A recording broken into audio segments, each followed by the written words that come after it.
सुरुवात करूया आपण नवोदय मॅरेथॉन आणि नवोदय मॅरेथॉनमध्ये आजच्या भागामध्ये आपण स्पेशली गणित या विषयावर राहिलेल्या टॉपिकवर परीक्षेत काय येऊ शकतं.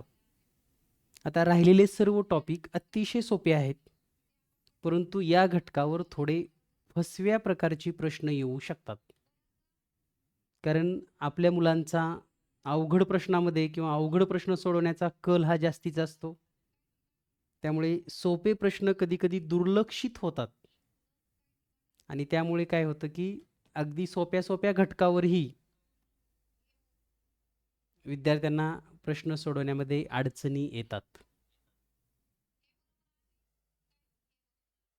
जर आपण याचा थोडा बारकाईने अभ्यास केलात तर आपल्या लक्षात येईल की गणितामध्ये आपले विद्यार्थी अवघड प्रश्न सोडवायला आता शिकलेत. आपण 2 दिवस झालं तेच घेतलेलं आहे. पहिल्या दिवशी आपण नफा तोटा, क्षेत्रफळ परिमितीवरचे प्रश्न पाहिले. परीक्षेत येण्यासारखी महत्त्वाची प्रश्न आपण सोडवून घेतलीत. त्यावरील 20 गुणांची टेस्ट पण आपली सोडवून झालेली आहे.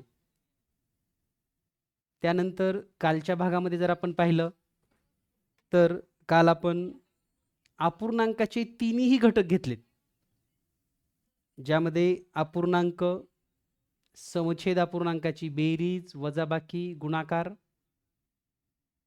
त्याचबरोबर दशांश अपूर्णांक, त्यांची बेरीज, वजाबाकी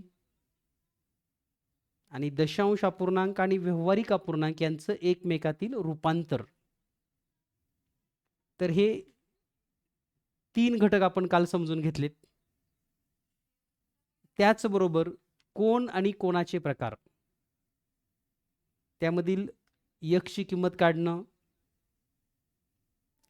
किंवा त्यांचं उपयोजन जे आहे दैनंदिन जीवनामध्ये जिथं जिथं कोणाचा या ठिकाणी सहसंबंध येतो, कारण कोणामध्ये तो एक कन्सेप्ट खूप जाणीवपूर्वक सांगितला गेलाय पहा. कोण, कोणाचे प्रकार आणि उपयोजन, म्हणजे त्याचा वापर दैनंदिन जीवनामध्ये कुठं होतो तसे प्रश्न परीक्षेत विचारली जाणार आणि तशी उदाहरणं आपण काल सोडवून घेतलेली आहेत. त्या घटकावरची टेस्ट तुम्हाला सोडवण्यासाठी दिली होती. आपण सर्वांनी ती टेस्ट सोडवलेली असेल. तर सर्व प्रकारची प्रश्न आपण टेस्टमध्ये दिलीत. बरेचशी मुलं प्रश्नांचं उत्तर येत असताना फसलेत, कारण त्यांना आहे की नाही, रंगवलेला की न रंगवलेला,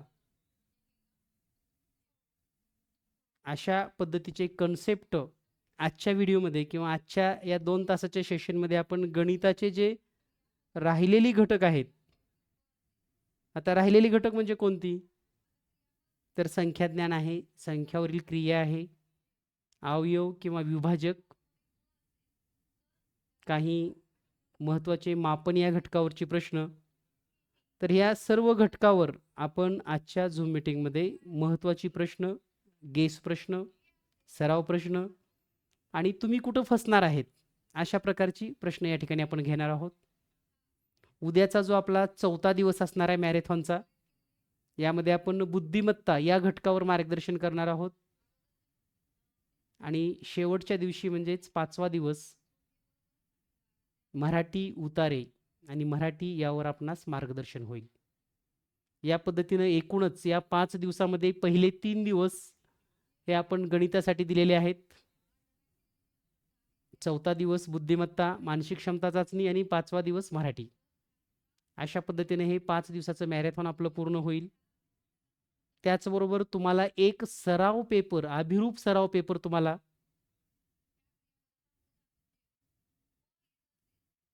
शुक्रवारी दिला जाणार आहे. कारण आपल्याला बुद्धिमत्ता घटक संपल्यानंतर तो पेपर दिला जाणार आहे, जेणेकरून तुम्हाला बुद्धिमत्तेमध्ये चांगले मार्क पडावेत, आउट ऑफ मार्क आपण घेऊ शकाल. त्यामुळे तुम्हाला शुक्रवारी सकाळी हा पेपर दिला जाईल. तुम्ही शुक्रवारी दुपारी हा पेपर तपासू शकतात, चेक करू शकतात, सराव करू शकतात. आणि विशेष म्हणजे हा अभिरूप पेपर शांत डोक्याने तुम्हाला सोडवायचा आहे आणि चांगल्या पद्धतीने मार्क घ्यायचे. तर सुरुवात करूया आपण आजचा घटक. आणि आजच्या घटकामध्ये पुन्हा एकदा सांगितल्याप्रमाणे तुम्हाला जे घटक आहेत ते अतिशय सोपे आहेत, परंतु प्रश्न फसवे आहेत. आपण काल परवा जे घटक पाहिले त्यामध्ये तुम्हाला प्रश्न अवघड होती, पण फसवे नाहीत, लक्षात घ्या. क्षेत्रफळामध्ये फसवा प्रश्न विचारला जात नाही. स्ट्रेट फॉरवर्ड सूत्राचा वापर करा, व्यवस्थित कॅल्क्युलेशन करा आणि उत्तर काढा. कोण आणि कोणाच्या प्रकारामध्ये फसवा प्रश्न खूप कमी आहेत. परंतु जिथं सोपे घटक असतात तिथंच मुलांना फसवलं जातं. आणि कसं फसणार आहेत आपण, अशी उदाहरणं पण आपण समजून घेऊयात. तर सुरुवात करूयात आपण आजचं मॅरेथॉन आणि यामधील महत्त्वाचे घटक लगेच. तर पहा विद्यार्थी मित्र हो, गणित या विषयामध्ये आज जे आपण घटक या ठिकाणी समजून घेणार आहोत, तर यामधील जो पहिला घटक आहे तो म्हणजे संख्याज्ञान. कारण संख्याज्ञान या घटकावर किमान 2 प्रश्न परीक्षेत विचारली जातात. त्यानंतर जो आपला दुसरा घटक आहे तो म्हणजे संख्यावरील क्रिया. संख्यावरील क्रिया या घटकावर 1 किंवा 2 प्रश्न असतात. त्यानंतर आजचा जो तिसरा घटक आहे तो म्हणजे विभाजक किंवा अवयव पाडणे यावरचा हा घटक असणार आहे. तर यावर किमान 1 प्रश्न परीक्षेत हमखास विचारला जातो. त्यानंतर चौथा घटक आहे मापन. या मापन घटकावर किमान 2 प्रश्न विचारले जातात.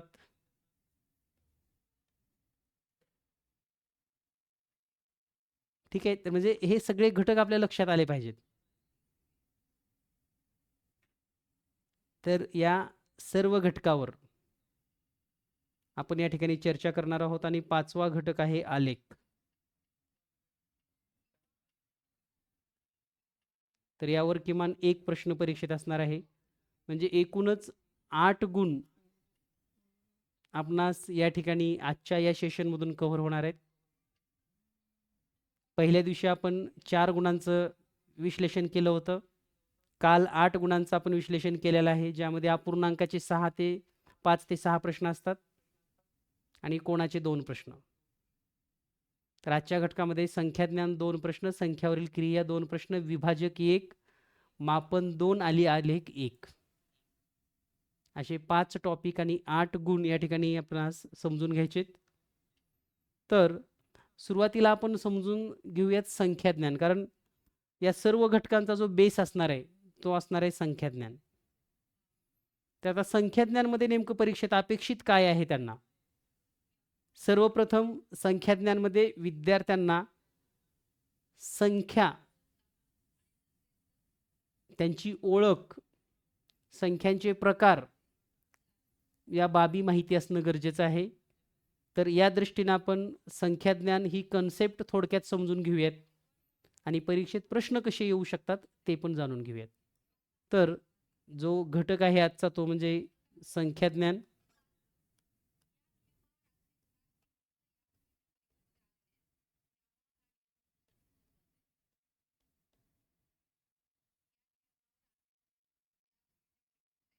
तर संख्याज्ञान या घटकाचा जर आपण भाग विचारात घेतला तर संख्याज्ञानामध्ये सर्वात महत्त्वाचं आहे आपल्याला संख्यांचे जे प्रकार आहेत किंवा त्यांची जी सुरुवात आहे ते माहिती असणं गरजेचं आहे.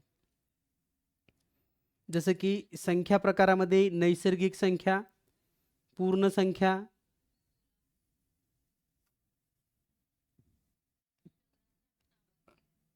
कारण अगदी सोपा जरी प्रश्न असला तरी आपल्याला कन्फ्यूजमध्ये घेऊन जाऊ शकतो. तर सर्वात लहान नैसर्गिक संख्या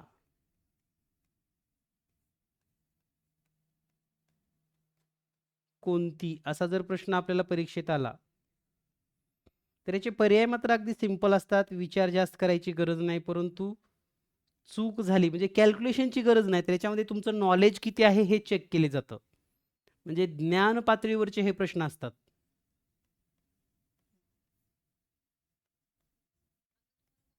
तर या ठिकाणी आपल्या लक्षात येईल की सर्वात लहान नैसर्गिक संख्या कोणती. तर सर्वात लहान नैसर्गिक संख्या म्हणजे नॅचरल नंबर्स, जे आपण त्याला मोज संख्या असं म्हणतो, प्राकृतिक संख्या असं म्हणतो. यांची वेगवेगळी जी नावं आहेत तर हे प्राकृतिक संख्या, नैसर्गिक संख्या,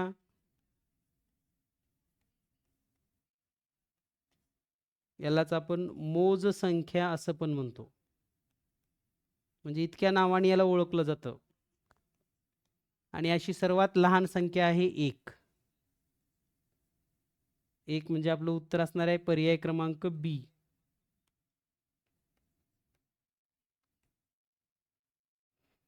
सर्वात लहान नैसर्गिक संख्या कोणती? प्रश्न सिंपल साधा आहे परंतु महत्त्वाचा आहे. यामध्ये कधी कधी लहान म्हणलं की आपल्याला 0 वाटतं.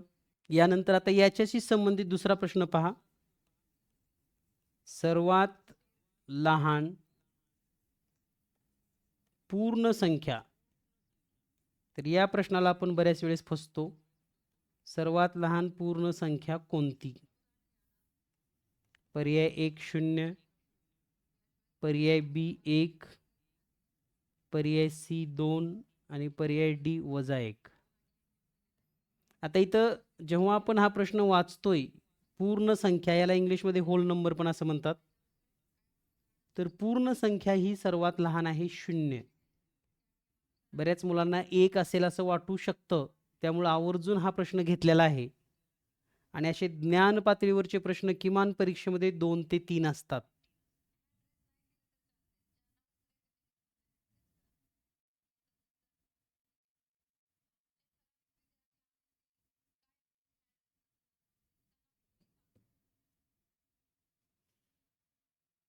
ठीक आहे. आता यानंतर पुढचे प्रश्न पाहूयात आपण, ज्यामध्ये काही बेसिक कॉन्सेप्ट आपल्याला माहिती असू द्या. सर्वात लहान, ऑलरेडी हे तुम्हाला येतं, फक्त उजळणी म्हणून आपण घेतोय. सर्वात लहान मूळ संख्या म्हणजे smallest prime number is equal to 2. त्यानंतर सर्वात लहान विषम मूळ संख्या, विषम मूळ संख्या. तर विषम मूळ संख्या आहे 3. लहान 2 आहे, पण सर्वात लहान 2 ही सम संख्या आहे आणि ही एकमेव मूळ संख्या आहे जी सम आहे. त्यानंतर सर्वात लहान संयुक्त संख्या,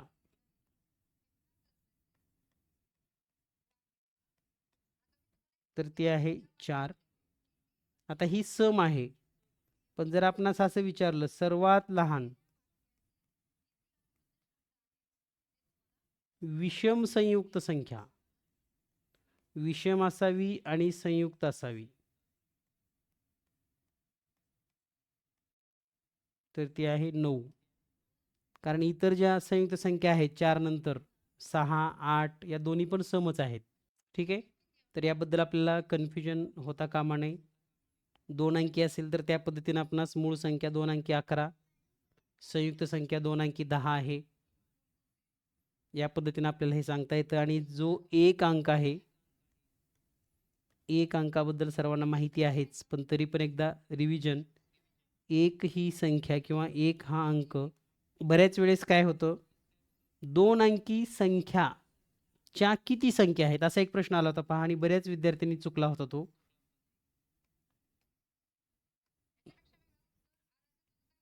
2 अंकी संख्याच्या किती संख्या आहेत.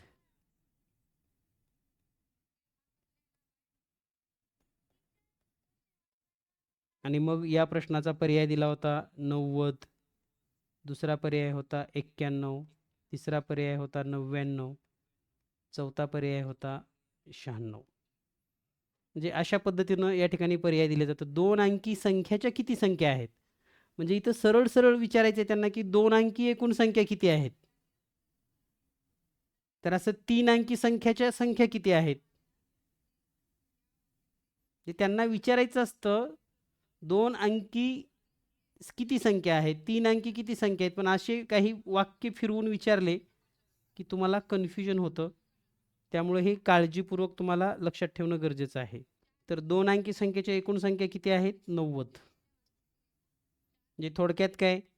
तर 2 अंकी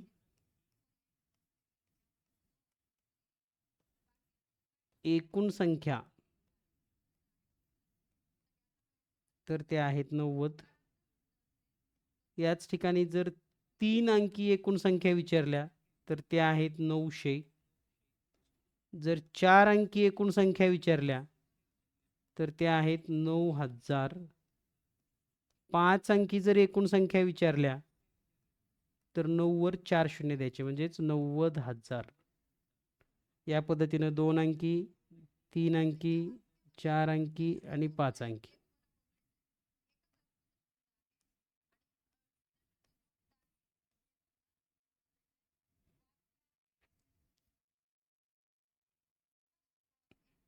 यामध्ये पण जर प्रश्न असा आला की 2 अंकी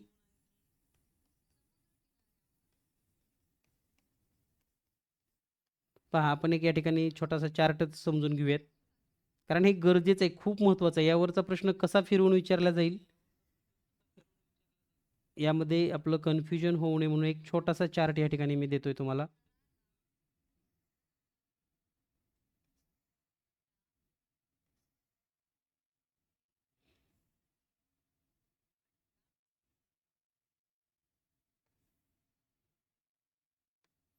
तर 2 अंकी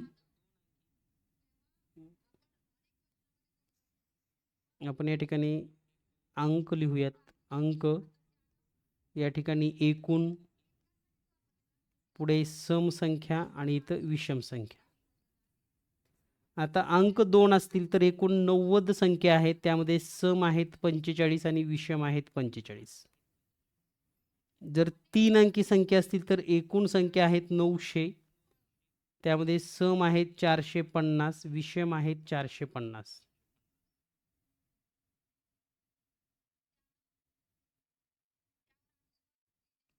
चार अंकी जर आपण पाहिलं, ओके, यानंतर आपण पुढे कंटिन्यू करणार आहोत. आता यामध्ये आणखी एक महत्त्वाचा प्रश्न आहे. ज्या संख्या आहेत मोठ्यात मोठ्या किंवा लहानात लहान, तर त्यावर एक प्रश्न हमखास विचारला जातो. मोठ्यात मोठी आणि लहानात लहान ही एक संकल्पना आपल्याला चांगली माहिती असेल, तर त्या घटकावर एक प्रश्न परीक्षेत विचारला जातो. तर त्याचा एक भाग आपण या ठिकाणी जाणून घेऊयात क्विक अगदी.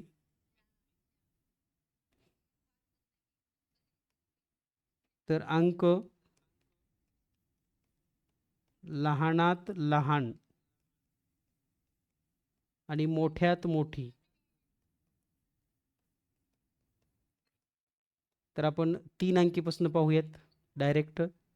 समजा 3 अंकी संख्या आहे, तर लहानात लहान कोणती आहे? 100 आणि मोठ्यात मोठी आहे 999. जर 4 अंकीचा विचार केला तर लहानात लहान 1 आणि त्यावर 3 शून्य देऊयात, म्हणजे 1000 आणि मोठ्यात मोठी 9999. 5 अंकीचा विचार केला तर लहानात लहान 1 वर आपण 4 शून्य देऊयात आणि मोठ्यात मोठी 99,999. 6 अंकीचा विचार केला तर 1 आणि या ठिकाणी त्यावर 5 शून्य आणि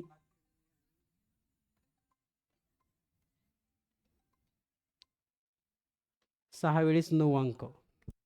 ते आपणास या ठिकाणी बेरीज करायची आहे. म्हणजे मोठ्यात मोठी 6 अंकी आणि लहानात लहान 5 अंकी संख्या यांची बेरीज किती? तर मोठ्यात मोठी 6 अंकी 9999 6 वेळेस घ्या. लहानात लहान संख्या लिहित असताना 5 अंकी लिहायचं आहे, म्हणून 1 शून्य, 2 शून्य, 3 शून्य, 4 शून्य आणि मग 1.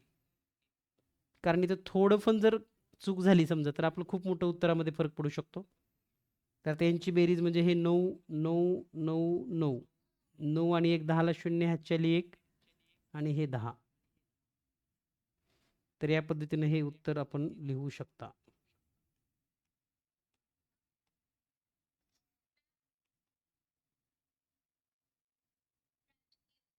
ठीक आहे. पुढे आपल्याला आणखी संख्याज्ञानमध्ये काही महत्त्वाच्या गोष्टी शिकायच्या आहेत, ज्यामध्ये वर्गसंख्या, सहमूळ संख्या. तर परीक्षेत सहमूळ संख्या आणि जोडमूळ संख्या यावरचा एक महत्त्वाचा प्रश्न येऊ शकतो. तर आपल्या सर्वांना 1 ते 100 पर्यंतच्या मूळ संख्या चांगल्या पाठ असाव्यात. 1 ते 100 पर्यंतच्या मूळ संख्या.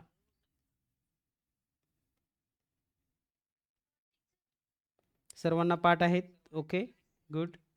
तरी पण या ठिकाणी एक रिव्हिजन म्हणून 2, 3, 5, 7, 11, 13, 17, 19, 23, 29, 31, 37, 41, 43, 47, 53, 59, 61, 67. पुढे 71, 73, 79, 83, 89 आणि 97. तर या 25 मूळ संख्या आहेत. तर याच्याशी संबंधित कोणताही प्रश्न तुम्हाला येऊ शकतो. मोठ्यात मोठी मूळ संख्या 2 अंकी असेल, लहानात लहान 2 अंकी मूळ संख्या, त्यांची बेरीज विचारली जाऊ शकते, त्यांचा फरक विचारला जाऊ शकतो.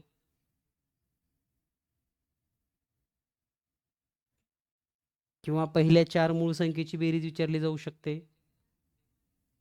आता यामध्ये पण 2 अंकी मूळ संख्या किती आहेत असाही प्रश्न विचारला जाऊ शकतो. म्हणजेच 1 अंकी मूळ संख्या किती आहेत? 1 अंकी. तर 2, 3, 5, 7 या 4च आहेत. त्यानंतर 2 अंकी मूळ संख्या किती आहेत?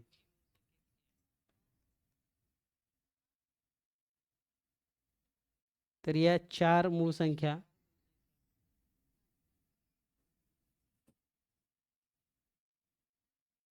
टोटल 25 मधून जर मायनस केल्या तर राहिल्या 21 संख्या या 2 अंकी मूळ संख्या आहेत.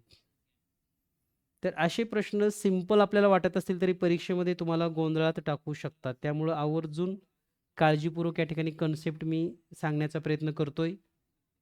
कारण या ठिकाणी तुम्हाला पैकीच्या पैकी मार्क मिळण्याची संधी असणार आहे या प्रश्नामध्ये.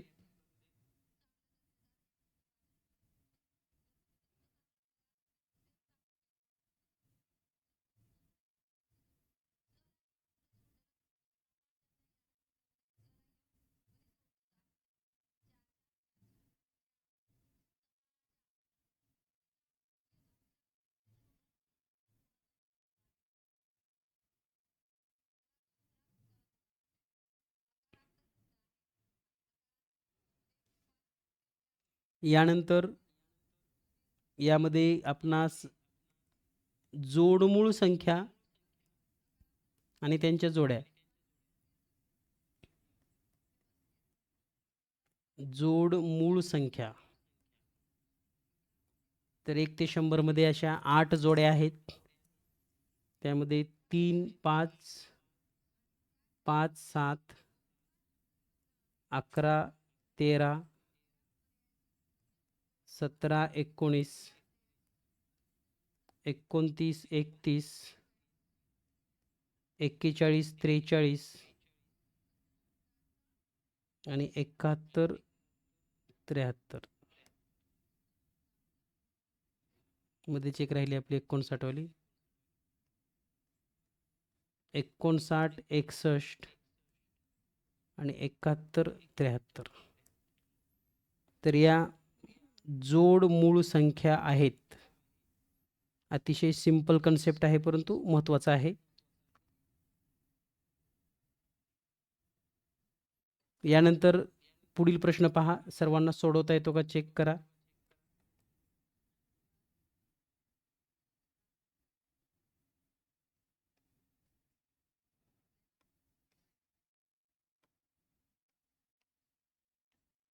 सहमूळ संख्यांच्या बाबतीत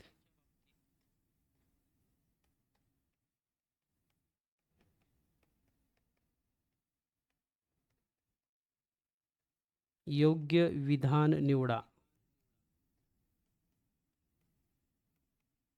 योग्यच्या ऐवजी आपण अयोग्य असं या ठिकाणी विचारूयात. अयोग्य विधान निवडायचं आपल्याला.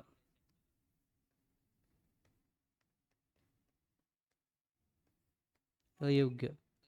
विधान क्रमांक 1, क्रमवार दोन संख्या सहमूळ असतात. दुसरं आहे, कोणत्याही दोन मूळ संख्या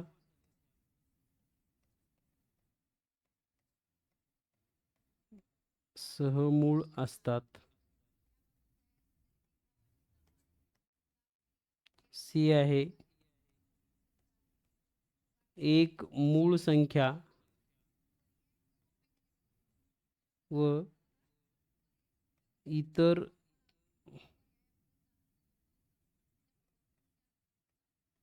कोणतीही संख्या सहमूळ असतात. म्हणजे एक मूळ आणि इतर कोणती पण एक घ्यायचे. आणि डी, जोडमूळ संख्या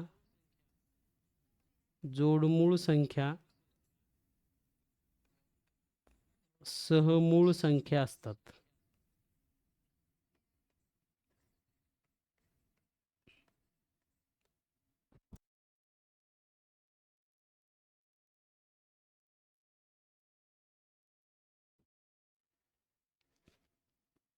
तर यामधील योग्य विधान आपणास निवडायचं आहे. तर सर्वांनी या ठिकाणी रेज हँड केलेला आहे. खूप खूप अभिनंदन. जवळपास 100 पेक्षा जास्त विद्यार्थ्यांचं रेज हँड आहे.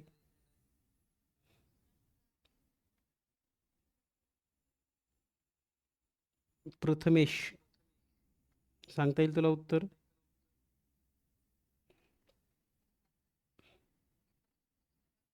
अयोग्य विधान कोणतं आहे?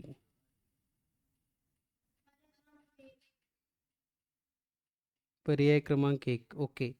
ज्यांचं पर्याय क्रमांक 1 उत्तर आहे त्यांनी रेज डाऊन करून घ्या आता. पर्याय क्रमांक 1 ज्यांचं उत्तर आहे त्यांनी हात खाली घ्यायचा आहे.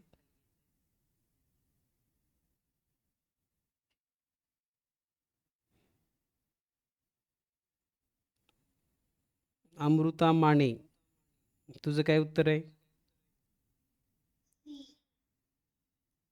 ऑप्शन क्रमांक सी. ओके. आता ज्यांचं उत्तर सी आहे त्यांनी रेज हँड करा. डाऊन करा, डाऊन, खाली घ्यायचे हात. ज्यांचं उत्तर सी आहे त्यांनी रेज डाऊन करा.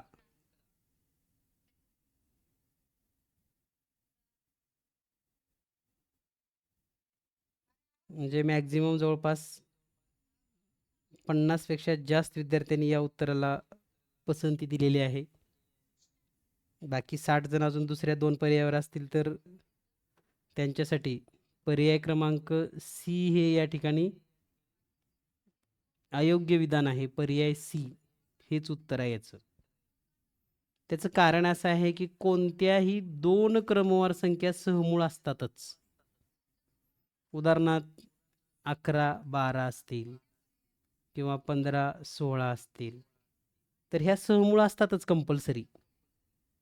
दुसरं, कोणत्याही 2 मूळ संख्या सहमूळ असतात. म्हणजे कोणत्याही 2 मूळ संख्या घ्या, 5 घ्या, 11 घ्या किंवा 11-13 घ्या, कोणतेही असू द्या. त्यानंतर चौथं विधान जे आहे, जोडमूळ संख्या या सहमूळ असतातच. कोणत्या पण जोडमूळ संख्या पहा, आता आपण घेतलेल्या 11-13 म्हणजे हे मूळ संख्येचंच विधान झाल्यासारखं झालं. परंतु पर्याय सी जो आहे तो चुकीचा आहे आणि आपल्याला चुकीचा शोधायला सांगितला आहे. एक मूळ संख्या आणि इतर कोणतीही संख्या. उदाहरणार्थ समजा आपण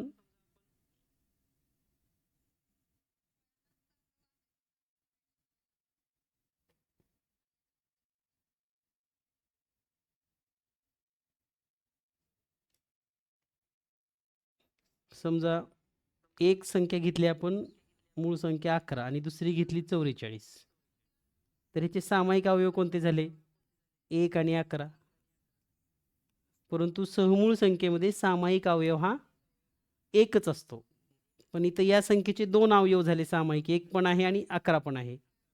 आणि 44चा पण 1 पण आहे आणि 11 पण आहे. मग हे मूळ असून पण काही उपयोग झाला का? नाही झाला. त्यामुळं असं तुम्हाला फसवलं जाऊ शकतं. त्यामुळे हे आपल्याला माहिती असू द्या. यानंतर संख्येच्या बाबतीमध्ये आपण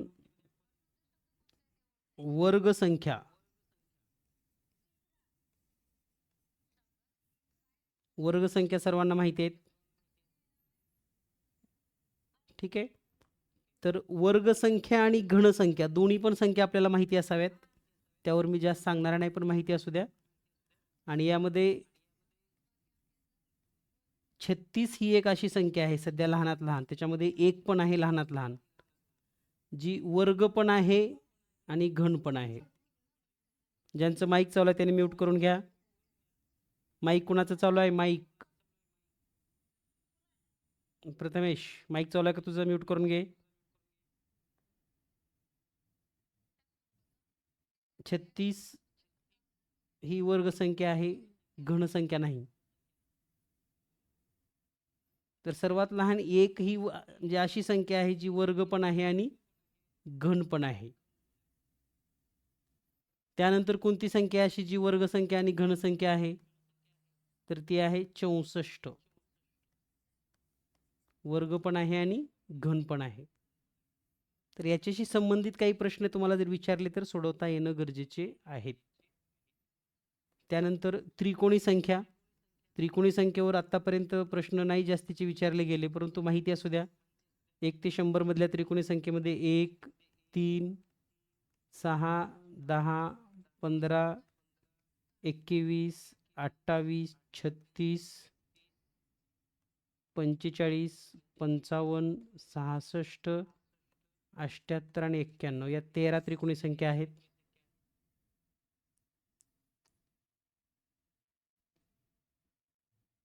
ठीक आहे. तर आता थोडं संख्यावरील क्रियावर आपण येऊयात. संख्यावरील क्रिया. आता हे मूलभूत तुम्हाला सांगितलं की प्रकार वगैरे माहिती असावेत. त्याचबरोबर 100 पर्यंत संख्या लेखन करत असताना कोणता अंक किती वेळेस लिहिला जातो, कोणता अंक किती संख्यामध्ये येतो आणि म्हणजे किती वेळा लिहिला जातो, असेही प्रश्न आपल्याला माहिती असणं गरजेचं आहे. तर संख्येवरील प्रकारामध्ये आता म्हणजे संख्यावरील क्रिया यामध्ये महत्त्वाचं 2 संख्येची बेरीज, वजाबाकी, गुणाकार याच्या संबंधीचे प्रश्न परीक्षेत असतात. त्याचबरोबर संख्यांचे गुणधर्म जसे की बेरीज, वजाबाकी, गुणाकारामध्ये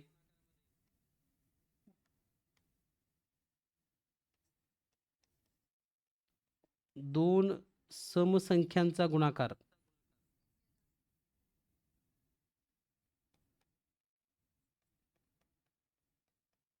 कसा असतो? सम असतो. त्यानंतर 2 विषम संख्येचा गुणाकार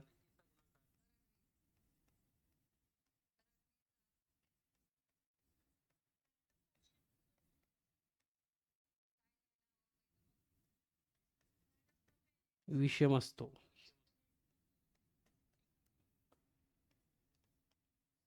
त्यानंतर अशा पद्धतीचे जे वाक्य आहेत ते वाक्य चूक आहेत का बरोबर आहेत असे प्रश्न मे बी परीक्षेत, मे बी म्हणतोय मी, शक्यता कमी आहे पण येऊ शकतात. यानंतर आपण संख्येवरील क्रियेमध्ये पहा एक विधान पाहूया आपण. एक संख्या दुसऱ्या संख्येच्या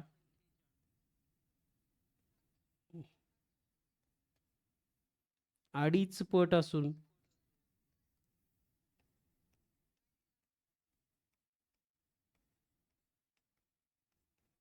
त्यांची बेरीज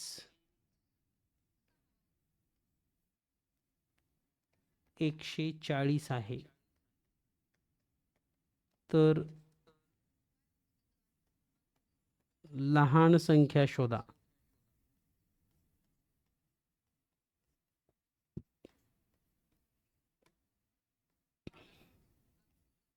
पर्याय ए, पर्याय बी, पर्याय सी आणि पर्याय डी. एक संख्या दुसऱ्या संख्येच्या अडीच पट आहे. मग इथं एक लहान एक आणि दुसरी असं काही नाही, तर एक लहान आणि एक मोठी असणार एवढं निश्चित आहे. तर ती संख्या आपल्याला शोधायची आहे.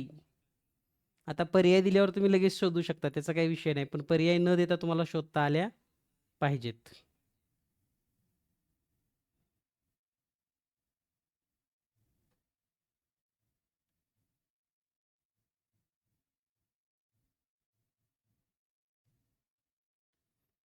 समजा पर्यायामध्ये एक संख्या आहे 100, लहान कोणती आहे आणि मोठी कोणती आहे माहिती नाही आपणास.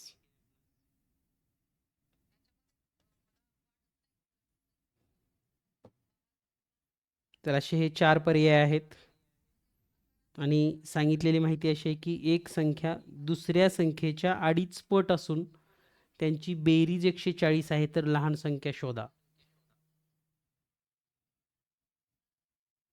तर ट्रायल अँड एरर बेसिसनं तुम्ही हा प्रश्न सोडवू शकतात, ज्यामध्ये एक संख्या दुसरीच्या अडीच पट आहे. आपल्याला लहान संख्या विचारल्या, म्हणजे लहान संख्या लहान असणार आहे. आता 100 जर आपण गृहीत धरली तर याची अडीच पट किती होते, तर 250. आणि मग यांची बेरीज किती येईल, 350.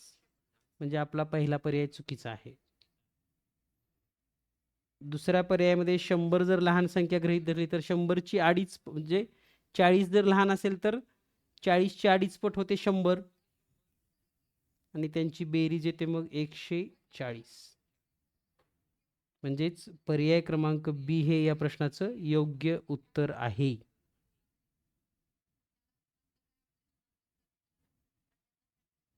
यानंतर पुढील प्रश्न आपण पाहणार आहोत संख्याज्ञानवर. पुढचा प्रश्न आहे पहा, अगदी सिंपल पद्धतीने. तुम्हाला दोन संख्येची बेरीज आणि वजाबाकी हा तर प्रश्न सोडवता येत असेल. उदाहरणार्थ बऱ्याच वेळेस हा प्रश्न विचारला गेलेला आहे. दोन संख्यांची बेरीज 840 असून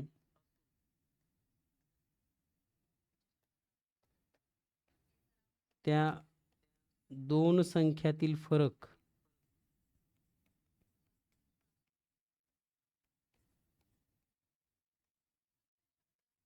140 असेल तर मोठी संख्या शोधा.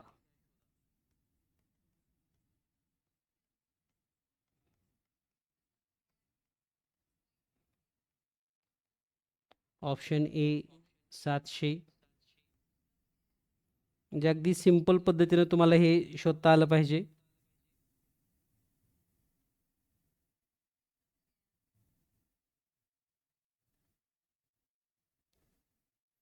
ऑप्शन बी 490, ऑप्शन सी 350 आणि ऑप्शन डी 550.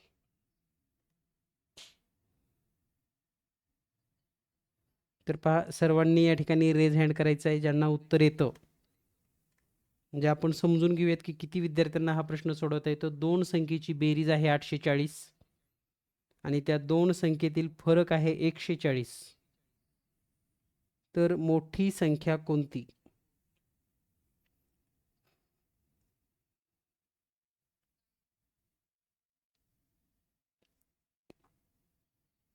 गुड. 400 450 पैकी जवळपास 200 विद्यार्थ्यांनी रेज हँड केलेला आहे.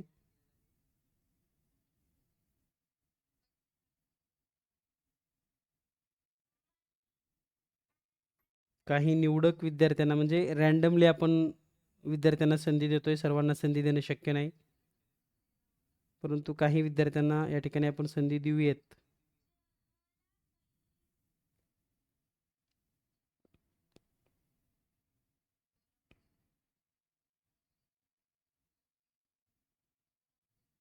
समर्थ काळे.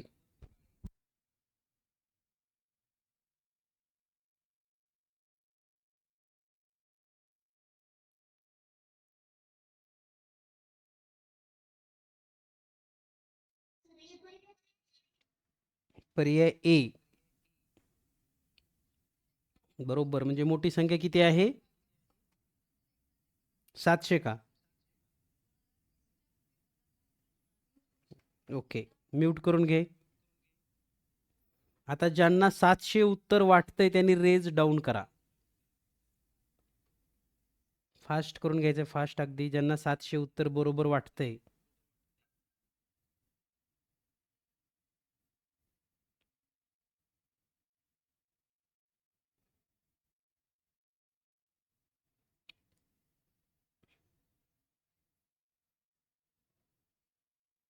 तर जवळपास 41 विद्यार्थ्यांना वाटतंय 700 उत्तर बरोबर आहे. बरं, यापेक्षा वेगळं उत्तर कुणाचं आहे आणखी आपण घेऊयात. पूर्वी आहिरे, किती येईल उत्तर? ऑप्शन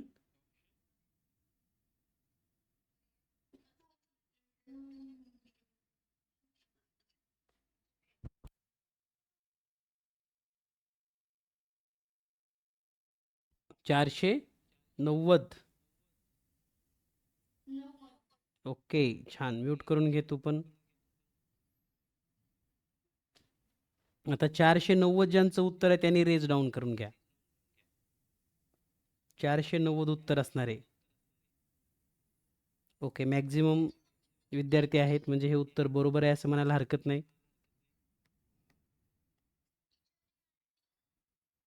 तर 490. तर या प्रकारच्या प्रश्नामध्ये लक्षात घ्या, जर तुम्हाला बेरीज दिली असेल आणि फरक दिला असेल तर मोठी संख्या काढत असताना 840 अधिक 140 या दोन्हीची बेरीज करायची आहे आणि याला 2 न भाग द्यायचा आहे. आता ही जर बेरीज केली तर ती येते 980 भागिले 2 जर केलं तर याचं उत्तर येतं 490. ऑप्शन बी. यानंतर जर समजा लहान संख्या काढायची असेल तर काय केलं असतं आपण? तर यांची वजाबाकी करून त्याला 2 ने भागलं असतं.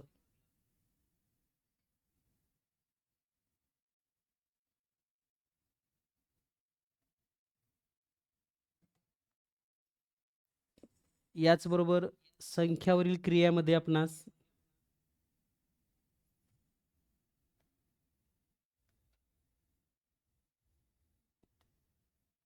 विभाज्यतेच्या कसोट्या हा पण भाग या ठिकाणी विचारला जाणार आहे. तर त्या संदर्भात एक प्रश्न पाहूया आपण. 4, 5, 8 स्टार 2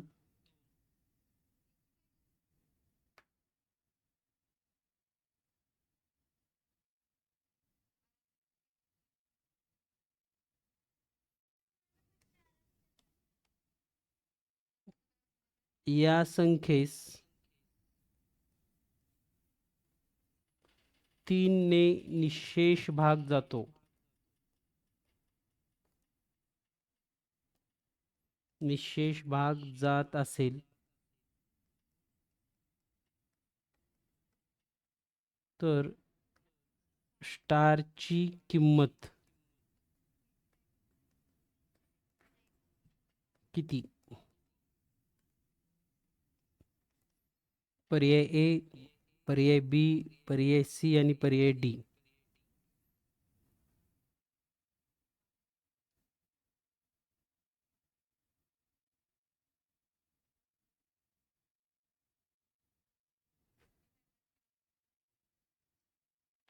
एक,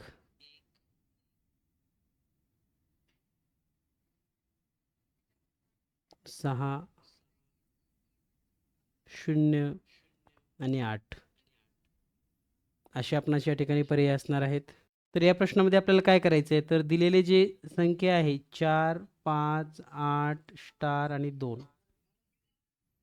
यामध्ये आपण सर्व संख्यांची जर बेरीज केली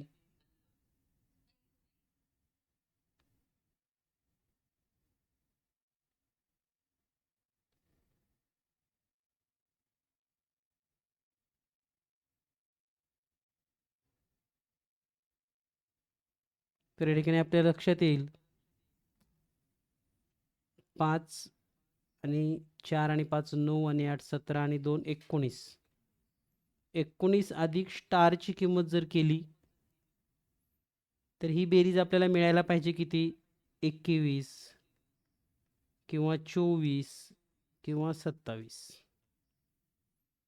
आता 19 मध्ये स्टारच्या किमती कोणत्या घ्याव्या लागतील? तर 19 अधिक 2 घेतलं तरी चालतं, 21 येतं. 19 अधिक 5 घेतलं तरी चालेल, 24 येतं.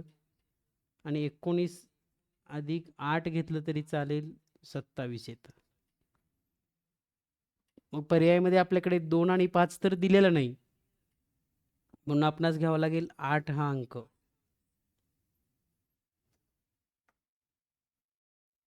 तर असा प्रश्न या ठिकाणी विचारला जाऊ शकतो. यापूर्वी आपणास 8च्या कसोटीवर एक प्रश्न विचारला गेला होता.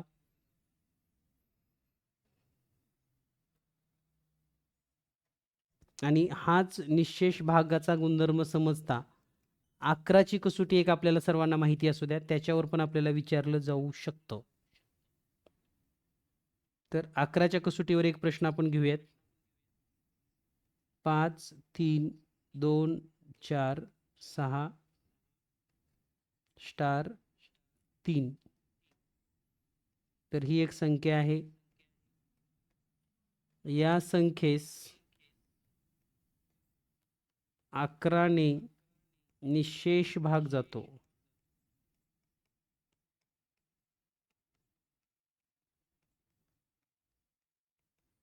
तर स्टारची किंमत किती?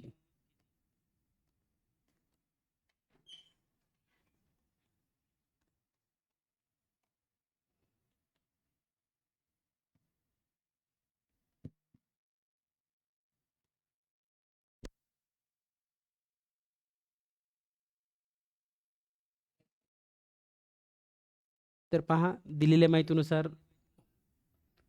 5 3 2 4 6 स्टार आणि 3 अशी संख्या आहे. जर तुम्हाला 11ची कसोटी माहिती असेल तर काय कसोटी आहे? एकाडेक अंकाची बेरीज आपणास करावी लागते आणि या बेरीजचा फरक 0 किंवा 11च्या पाड्यात असेल तर दिलेल्या संख्येस 11ने निःशेष भाग जातो. म्हणजे उदाहरणार्थ 5 आणि 2 7, 7 आणि 4 आणि 4 आणि 3 या सर्वांची बेरीज करा, किती येते चेक करा.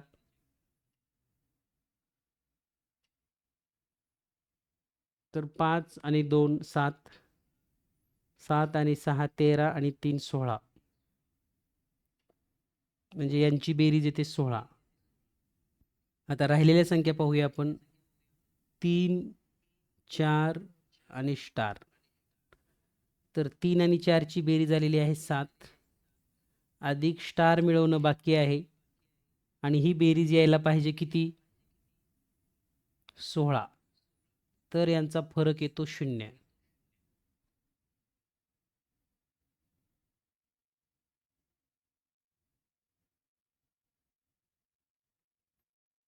मग तुमच्या लक्षात आलं असेल आता की स्टारची किंमत काय असेल.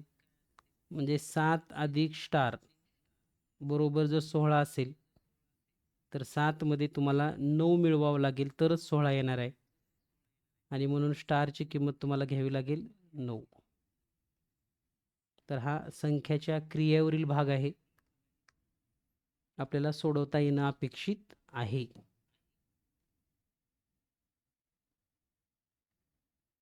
त्यानंतर संख्येवरील क्रियामध्ये तुम्हाला भागाकार, गुणाकार, यानंतर सिंपल प्रश्न पाहत आहे. 17,513 या संख्येतून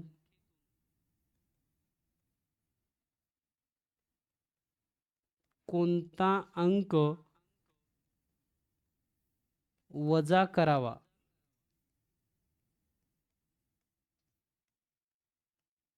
म्हणजे या संख्येस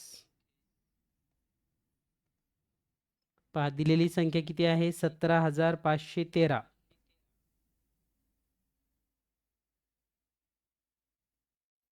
या संख्येतून काय वजा करावं? म्हणजे या संख्येस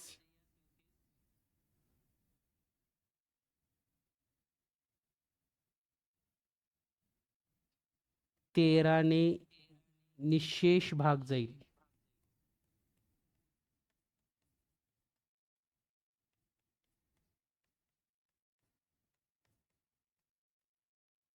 या संख्येतून कोणता अंक वजा केला तर या संख्येस 13ने निःशेष भाग जाईल.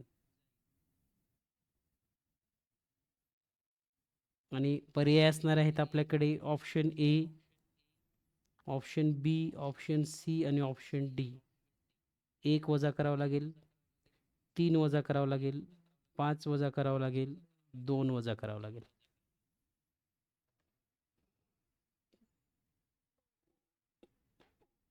तर हा प्रश्न अगदी अर्ध्या मिनिटामध्ये कसा सोडवायचा हे आपल्याला आलं पाहिजे. तर संख्यावरील क्रियेमध्ये यासारखी प्रश्न विचारली जातात जिथं आपणास एकतर बेरीज करावी लागेल, गुणाकार करावा लागेल, वजाबाकी करावी लागेल, भागाकार करावा लागेल. 17,513 या संख्येतून कोणता अंक वजा करावा म्हणजे त्या संख्येस 13 ने निशेष भाग जाईल.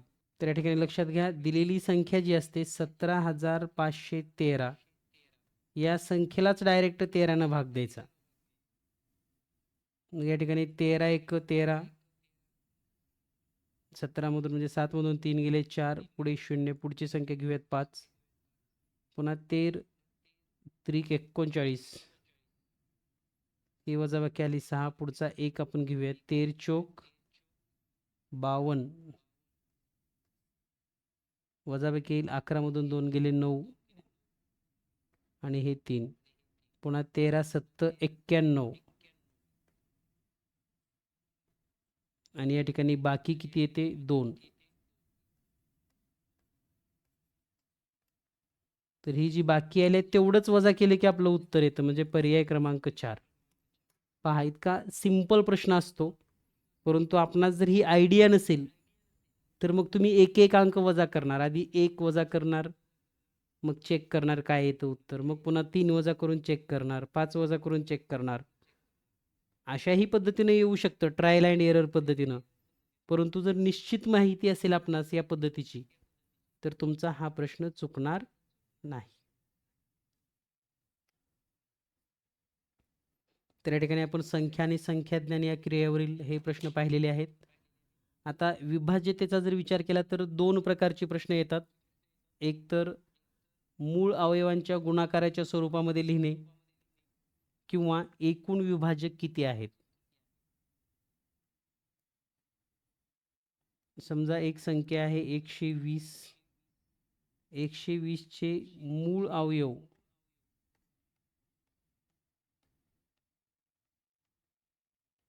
गुणाकाराच्या स्वरूपात लिहा.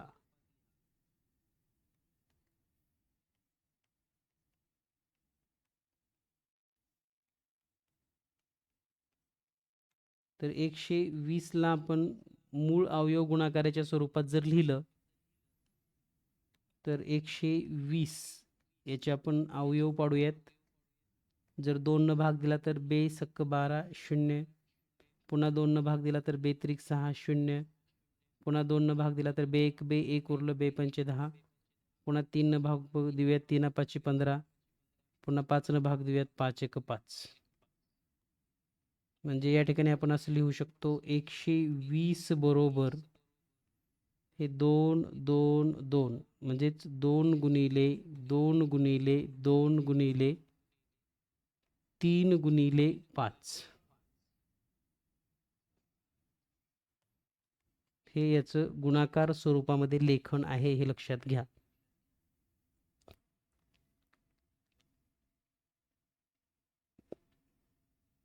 ठीक आहे. यानंतर याच प्रश्नामध्ये जर तुम्हाला दुसरा प्रश्न असा विचारला की एकूण विभाजक किती आहेत, तर जे अवयव तुम्ही पाडलेत याचाच वापर करून विभाजक कसे काढायचे हे आपल्याला लक्षात आलं पाहिजे. तर हे 120 बरोबर हे 2 2 2 म्हणजे काय 2 चा घातांक 3 गुणिले 3 चा घातांक 1 गुणिले 5 चा घातांक 1 अशाही स्वरूपामध्ये तुमचे अवयव विचारले जाऊ शकतात घातांकाच्या स्वरूपामध्ये, किंवा पर्यायामध्ये असाही पर्याय असू शकतो. आता आपल्याला एकूण विभाजक जर विचारले म्हणजे 120 ला किती संख्यांनी भाग जातो, एकूण विभाजक, तर इथं जे घातांकाची संख्या लिहिली आहे कोणती आहे 3, पुन्हा किती आहे घात 1, पुन्हा किती आहे घात 5 चा घात 1, 3 चा घात 1 आहे आणि 2चे घातांक 3 आहे, तर या घातांकामध्ये प्लस 1 करायचं. म्हणजे जसं की 3 अधिक 1 गुणिले पुन्हा 1 घातांक आहे म्हणून 1 अधिक 1 गुणिले पुन्हा 1 घातांक आहे म्हणून 1 अधिक 1. तर यांचा जर गुणाकार केला तर तो येईल 4 गुणिले 2 गुणिले 2 आणि हा एकूण गुणाकार येतो 4 दुनी 8 आणि 8 दुनी 16. म्हणजे 16 विभाजक असतात हे लक्षात ठेवा. म्हणजे 120ला एकूण 16 संख्यांनी भाग जातो. तुम्ही चेक करून पाहू शकतात. तर या पद्धतीने या ठिकाणी आपण 2 प्रकारचे प्रश्न मूळ अवयवाच्या गुणाकारावरून शोधू शकता किंवा आपल्याला उत्तर देता येतं.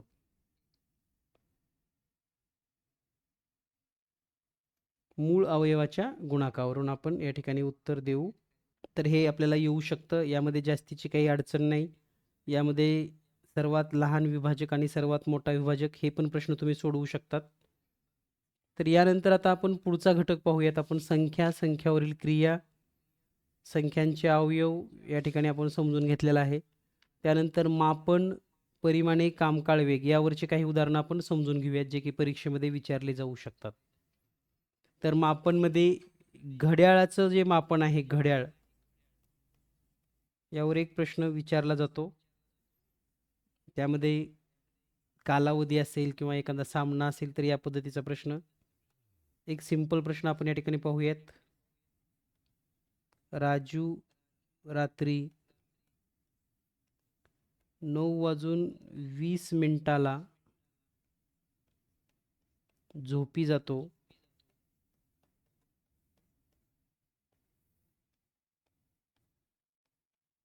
सकाळी 6 वाजता उठतो, झोपेतून उठतो.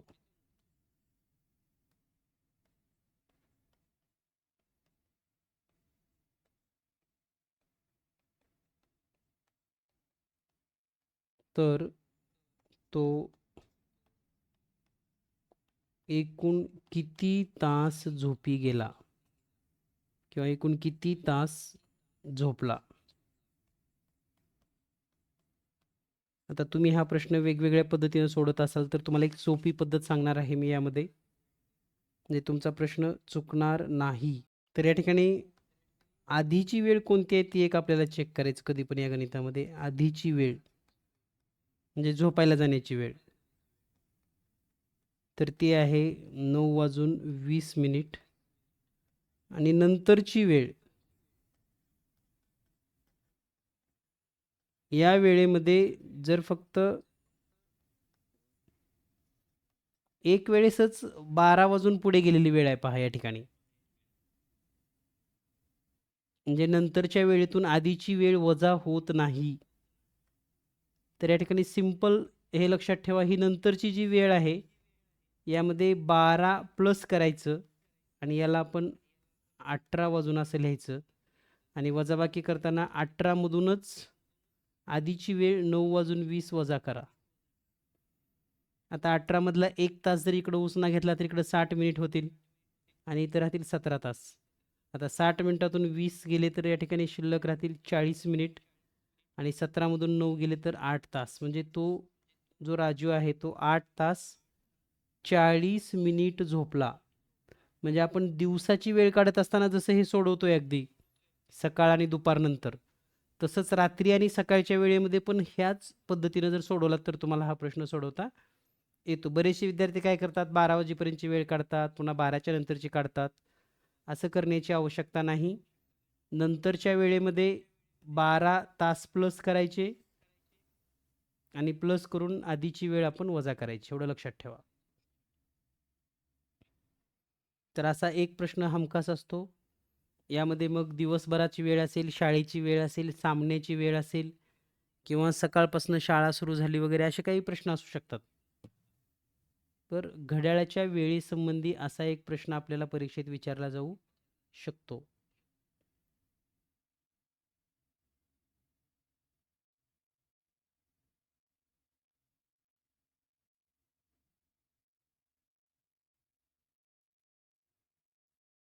यानंतर पुढे याच घड्याळाच्या संबंधीनं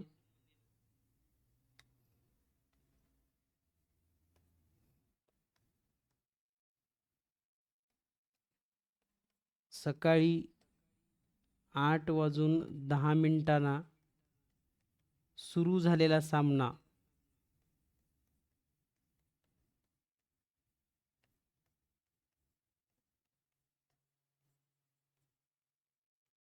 दुपारी 2:05 संपला,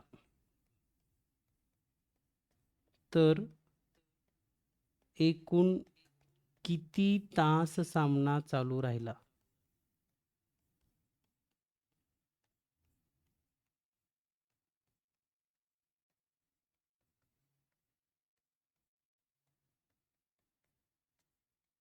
तर आता या ठिकाणी पण तीच गोष्ट या ठिकाणी आपल्याला करावी लागेल. सकाळची वेळ म्हणजे आधीची वेळ, नंतरची वेळ म्हणजे 2:05. तर हे 12 मध्ये या ठिकाणी येते ह्या दोन वेळेमध्ये, तेव्हा 12 तास या ठिकाणी प्लस करायचे.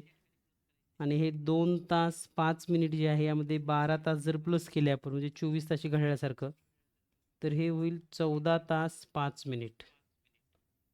आता 14 तास 5 मिनिटातून जर आपण 8:10 वजा करायचे असतील तर मिनिट वजा होत नाहीत, म्हणून 1 तास तिकडं उसना घ्या, इथं राहूया 13, इथं 60 मिनिट जर घेतलं तर इथं 65 मिनिट होतील, आणि 65 मिनिटामधून 10 वजा होईल म्हणजे या ठिकाणी येईल 55 मिनिट, आणि 13 मधून 8 गेले की 5 तास, म्हणजे उत्तर येतं 5 तास 55 मिनिटे.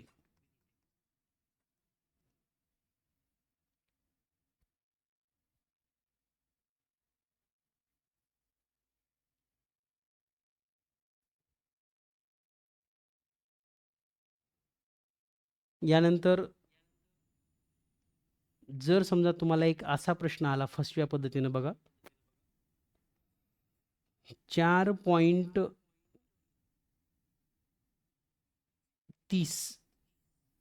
म्हणजे किती तास किती मिनिटे आणि पुढे किती सेकंद,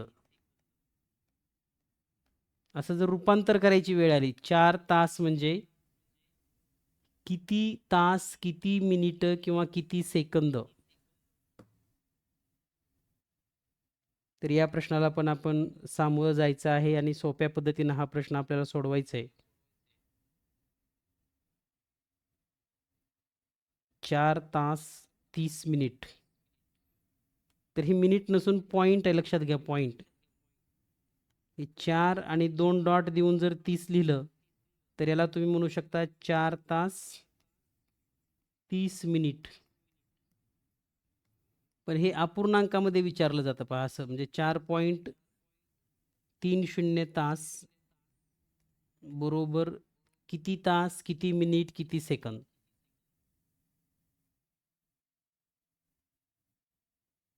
तर पहा, लक्षात येतं का सर्वांच्या?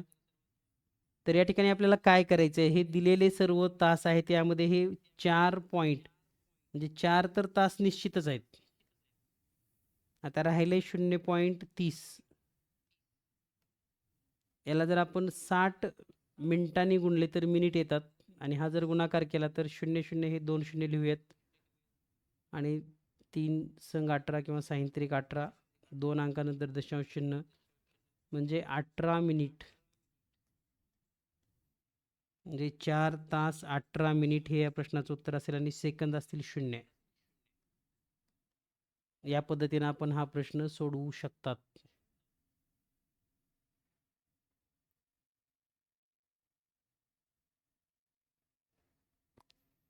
यानंतर याच घटकामध्ये तुम्हाला मिली, लिटर, त्यांचं रूपांतर असे प्रश्न विचारले जाऊ शकतात. त्याचा एक तक्ता मी या ठिकाणी तुम्हाला जाणीवपूर्वक देणार आहे, ज्यामध्ये रूपांतर कसं केलं जातं तुम्हाला लक्षात येईल. तर मध्यभागी आपण या ठिकाणी एक एकक जर घेतलं तर त्याच्या डावीकडे 3 आणि उजवीकडे 3 एकक आपल्याला लिहिता येतात. समजा आपण या ठिकाणी मीटर हा शब्द घेतला, मीटर. तर हे मीटरच्या दोन्ही बाजूला डे पासून सुरू होणारे शब्द असतात, डेका आणि डेसी. तर या बाजूला आहे डेसी मीटर. डेसी झालं की लगेच सेंटीमीटर, आणि सेंटी झाल्यानंतर मिलीमीटर. तर डाव्या बाजूला आहे डेकामीटर, हेक्टोमीटर आणि किलोमीटर.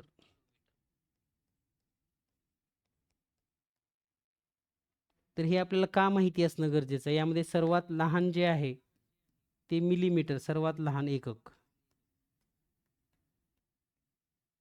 आणि सर्वात मोठं किलोमीटर.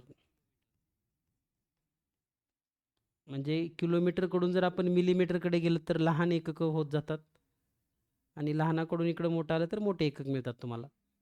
तर परीक्षेत कसा प्रश्न येतो पहा. समजा 4500 डेकामीटर पैकी, पहा प्रश्न कसा आहे, 4500 डेकामीटर पैकी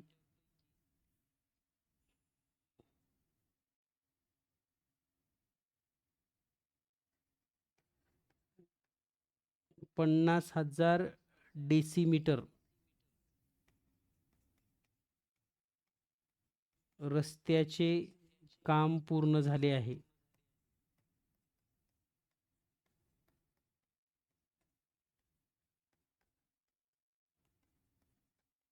तर आणखी किती रस्ता करायचा बाकी आहे?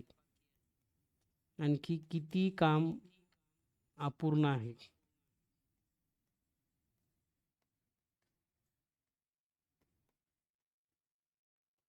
तर दिलेल्या माहितीहून आपल्याला विचार करता आला पाहिजे.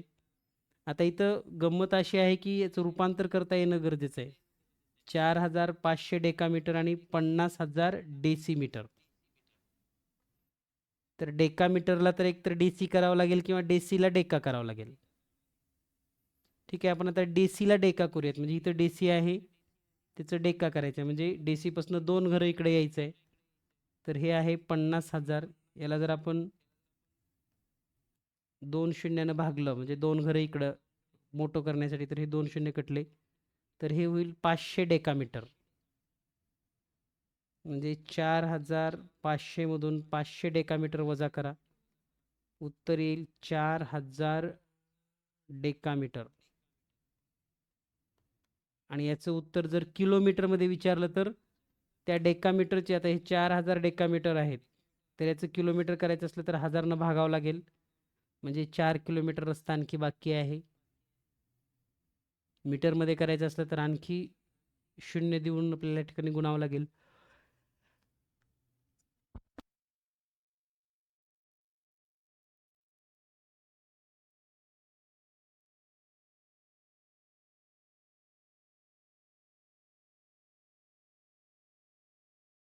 याच घटकावर आधारित कामकाळ वेळ हा कन्सेप्ट आणि त्यावरील उदाहरण पाहूया, जे परीक्षेमध्ये विचारलेली होती किंवा विचारली जाऊ शकतात.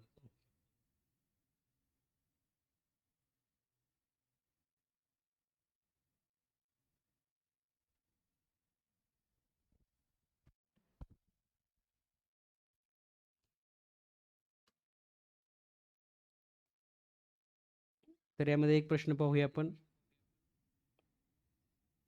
80 किलोमीटर पर आवर वेगाने जाणारी, वेग किती आहे? 80 किलोमीटर पर आवर जाणारी बस 8 तासात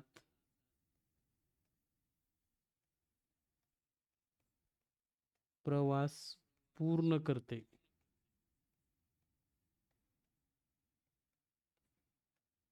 जर, पहा 8 तासामध्ये या ठिकाणी प्रवास पूर्ण होतो.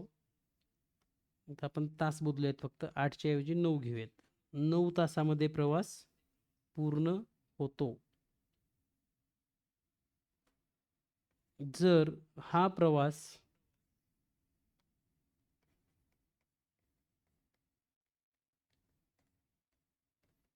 6 तासात पूर्ण करायचा असेल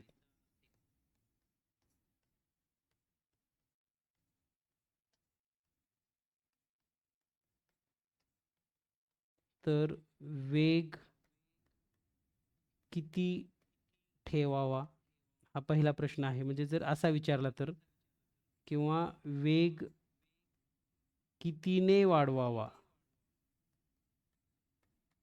दोन्हीचे उत्तर वेगवेगळे आहेत, लक्षात घ्या. वेग किती ठेवावा हा भाग वेगळा आहे आणि वेग किती वाढवावा हा भाग वेगळा आहे. तर सर्वांनी ट्राय करा, पाहूयात आपण किती उत्तर येतं. 1 मिनिट आपण सर्वांना वेळ देऊयात. ओके, सर्वांना उत्तर आलं असेल या प्रश्नाचं. कारण 80 किलोमीटर वेगाने जाणारी बस 9 तासामध्ये प्रवास पूर्ण करते. जर हा प्रवास 6 तासामध्ये पूर्ण करायचा असेल तर वेग किती ठेवावा लागेल किंवा वेग कितीने वाढवावा लागेल, असे दोन्हीही प्रश्न या ठिकाणी आहेत.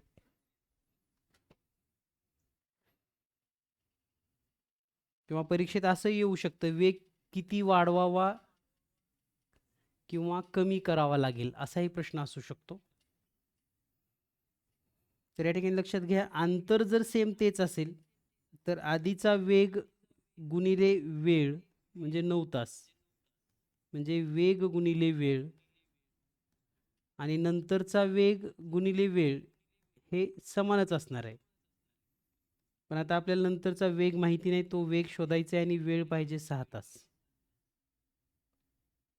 तर आता जर हा वेग काढायचा असेल किंवा वेगची किंमत, तर हे 6 इकडं भागाकारामध्ये येईल, म्हणजे 80 गुणिले 9 छेदामध्ये 6.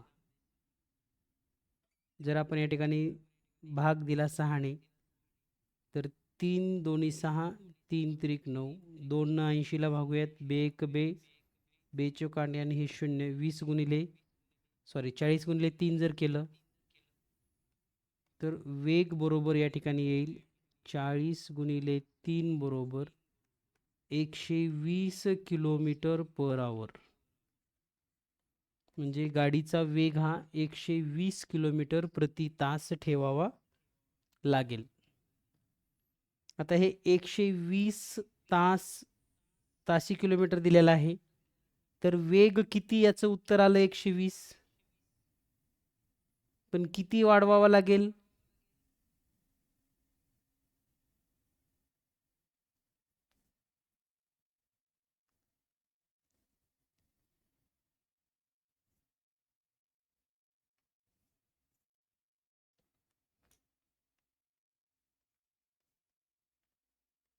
तर वाढवावा किती, तर 40 किलोमीटर प्रति तास इतका वेग वाढवावा लागेल.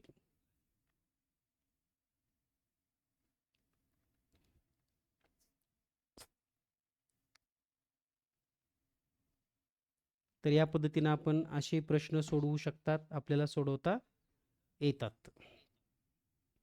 यानंतर पाहूया आपण पुढील प्रश्न.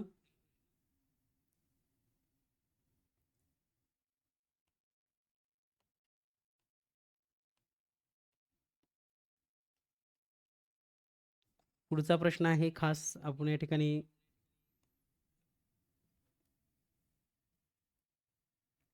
वेग वेळ या संबंधीचा प्रश्न आहे. एक वेगळ्या पद्धतीचा प्रश्न समजून घ्या. चोर चोरी करून पहाटे 3 वाजता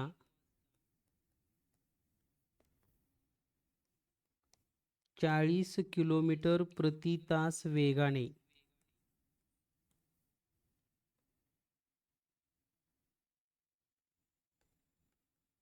पळून गेले.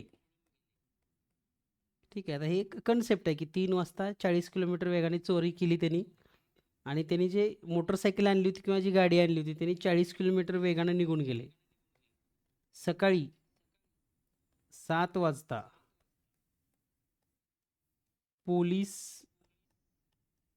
पोलिसांना तर ही गोष्ट कळाली सकाळी 7 वाजता, आणि पोलीस काय केलं, सकाळी 7 वाजता 60 किलोमीटर पर आवर वेगाने चोराचा पाठलाग केला. म्हणजे तोच रस्ता असेल किंवा त्याच पद्धतीनं केला असता किती वाजता चोरांना पोलीस पकडतील किंवा गाठतील?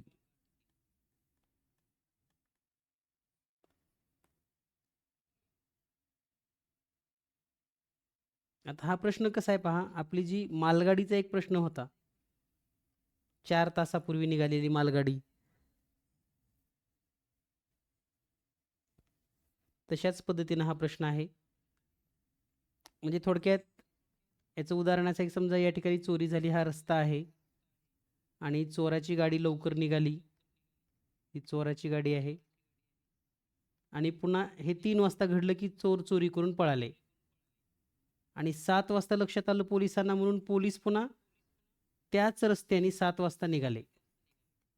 आता चोर तर पुढे असणार आहेत, म्हणजे चोराची गाडी पुढे असेल, तर पोलिसाची गाडी मागं असेल त्यांच्या. पण चोराचा वेग आहे 40 किलोमीटर पर आवर, म्हणजे तासाला 40. पोलिसांचा आहे तासाला 60 किलोमीटर पर आवर. तर किती तासामध्ये ते पकडतील, असा जर प्रश्न परीक्षेत विचारला गेला तर आपल्याला सोडवता यायला हवा.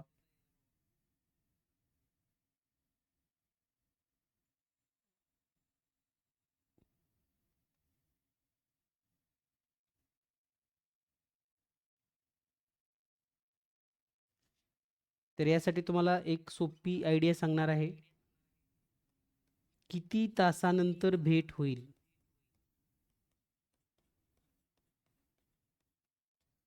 भेट किंवा पकडतील, तर यामध्ये किती तासांनी?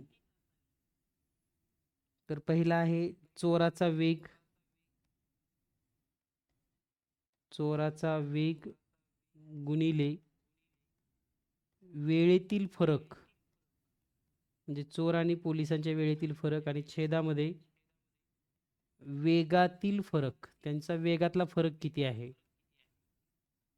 तर या ठिकाणी आता चोराचा वेग आहे 40, वेळेतला फरक म्हणजे 3 तास आणि 7 तास, म्हणजे 4 तासाचा फरक आहे.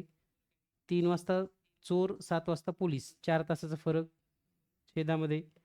वेगातला फरक किती आहे? पोलीस 60, चोर 40, वेगातला फरक आहे 20.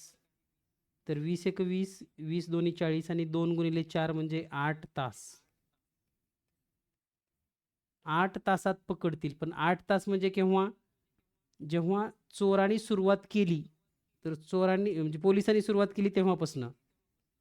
तर 7 वाजलेत, पुन्हा 8 तास जर बेरीज केली आपण, तर याचं उत्तर येतं 15 वाजता, आणि 15 वाजता म्हणजेच दुपारी 3 वाजता पोलीस त्या चोराला पकडतील, असं या प्रश्नाचं उत्तर आहे. म्हणजे प्रश्न जरी तुम्हाला थोडा अवघड वेगळा वाटत असला तरी उत्तर अगदी सोप्या पद्धतीने तुम्हाला एक काढता येणार आहे. तर ते लक्षात ठेवा आणि सोडवून घ्या. यानंतर एक प्रश्न असाच विचारला जातो, शाळेमध्ये लवकर येणे आणि उशीर होणे.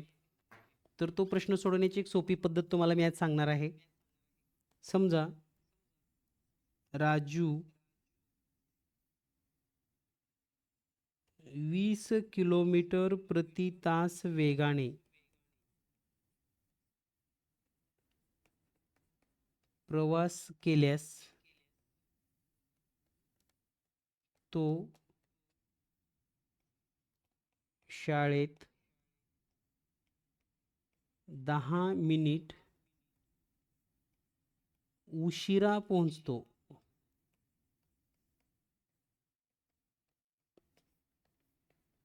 जर त्याने 40 किलोमीटर पर आवर वेगाने प्रवास केला,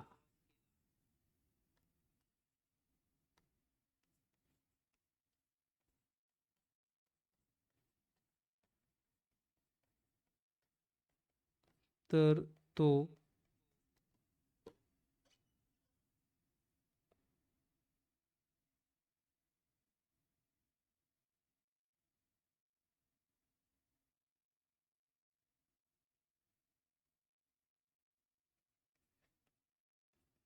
10 मिनिट लवकर पोहोचतो.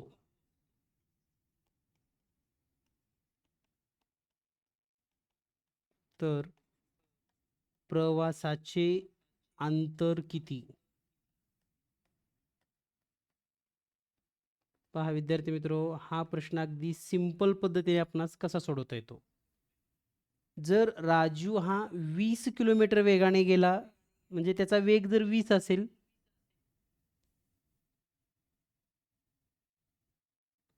तर त्याला 10 मिनिट उशीर होतो. आणि जर 40 किलोमीटर वेगाने गेला तर तो 10 मिनिट लवकर पोहोचतो ठरलेल्या वेळेपेक्षा. तर आधी हे समजून घ्या, 10 मिनिट उशिरा आणि 10 मिनिट लवकर यामध्ये 20 मिनिटाचा फरक असतो. म्हणजे जो वेळेचा फरक आहे तो 20 मिनिटे आहे. आणि याला जर तास करायचा असेल तर 20/60 लिहावं लागतं, म्हणजे 60 न भागावं लागतं. आता आपण अंतर बरोबर जर x मानलं तर एकच समीकरण तुम्हाला लिहायचं आहे, आणि ते समीकरण असं आहे,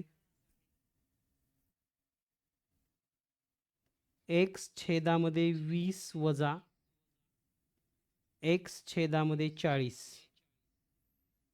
तर हे 20 काय आहे, तर हा 20 किलोमीटर वेग, आणि हे 40 काय आहे, तर 40 किलोमीटर वेग. आणि बरोबर लिहायचं आहे तुम्हाला वेळेतला फरक जो आहे 20/60 या पद्धतीनं. आता हे एक समीकरण जर तुम्ही सोडवलात आणि x ची किंमत काढली, तुम्हाला अंतर लगेच मिळतं. आता या ठिकाणी जर आपण पाहिलं, वजाबाकी करत असताना पहिल्याचा छेद आहे 20, दुसऱ्याचा छेद आहे 40. तर पहिल्याला जर 2 न गुणलं तर हे होईल 2x छेदामध्ये 40 वजा x छेदामध्ये 40 बरोबर 20/60. आता 2x मधून जर 1x वजा केलं हे वरचं, तर उत्तर किती येईल वर, 1x छेदामध्ये 40 बरोबर 20/60. आता ह्या x ची किंमत काढायची असेल तर 20/40, 20/60 आहे ऑलरेडी इकडं, तर हे 40 गुणाकारामध्ये जाईल वर, आणि हे जर आपण सोडवलं तर हे 0 0 कटेल. त्यानंतर 2 न भाग जाईल, 2×6 2×1 2. 40/3 असं याचं उत्तर येणार आहे. म्हणजेच x ची किंमत असेल 40/3 किलोमीटर. म्हणजे जर अपूर्णांकात काढलं तर 13.33 किलोमीटर असं त्याचं उत्तर येतं. पण ही सगळ्यात सोपी पद्धत, तुम्हाला फक्त एवढं एक समीकरण लिहिलं की उत्तर शोधता येतं. तर या पद्धतीने आपण मापन या घटकावरचे प्रश्न या ठिकाणी पाहिलेले आहेत. त्याचबरोबर औषधाच्या ज्या बॉटल असतात किंवा बॉटलची संख्या किती, असे पण काही प्रश्न असतात. तर त्यावरचा एक प्रश्न पाहूयात आपण. एका कॅन्डमध्ये, कॅन्ड म्हणजे तेलाचं कॅन्ड वगैरे असतं त्या पद्धतीनं, 3/5 भाग औषध भरले आहे.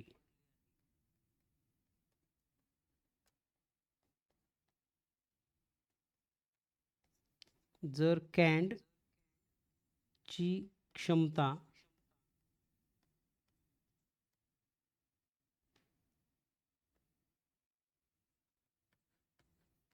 400 लिटरची असेल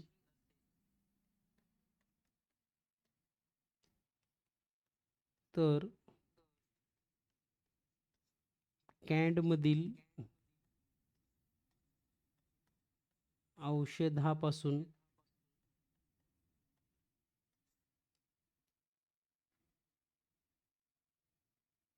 20 मिलीलिटर च्या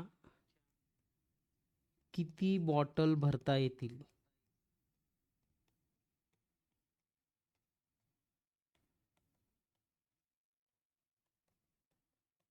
पहा या ठिकाणी अपूर्णांक पण आहे, मापन पण आहे. आता दिलेल्या माहितीनुसार आपल्या लक्षात येईल की 400 लिटर कॅनची क्षमता आहे, परंतु तेवढं भरलंय का ते नाही, तर त्याचा 3/5 भाग भरलाय आणि त्यापासून पुन्हा 20 मिलीच्या आपल्याला बॉटल विचारलेले आहेत. तर एकूण औषध जर काढायचं असेल, सुरुवातीला आपण पाहिलं आपण एकूण औषध, तर काय करावं लागेल, 400 गुणिले 3/5 करून घ्यावं लागेल. म्हणजे 5 एक 5, 85, 40 आणि 80ला 80, म्हणजे 80 गुणिले 3 केलं तर हे होईल 240 लिटर औषध भरलेलं आहे. आता 240चे आपणास लिटरचे मिलीलिटर जर केले तर 240 वर पुन्हा 3 शून्य येतात आणि बॉटलची संख्या जर काढायची असेल आपणास,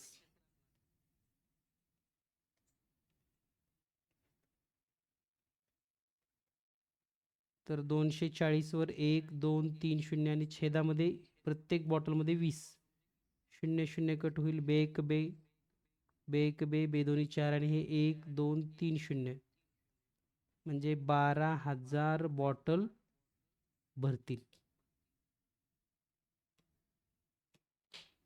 या पद्धतीने आपणास असे प्रश्न सोडवावे लागतील किंवा याचा आपण वापर करू शकतो. तर सर्वांना या कन्सेप्ट बऱ्यापैकी लक्षात आले असतील. 5च तासामध्ये किंवा 5च दिवसामध्ये आपणास संपूर्ण सिलेबस एकत्र या ठिकाणी शिकवण्याचा हा प्रयत्न आहे. आणि हा जो ओव्हरऑल सिलेबसचा जर आपण विचार केला तर नक्कीच याचा फायदा तुम्हाला इतका होणार आहे की अगदी सोप्या पद्धतीने तुम्ही हे सर्व प्रश्न किंवा परीक्षेला सामोरं जाणार आहात.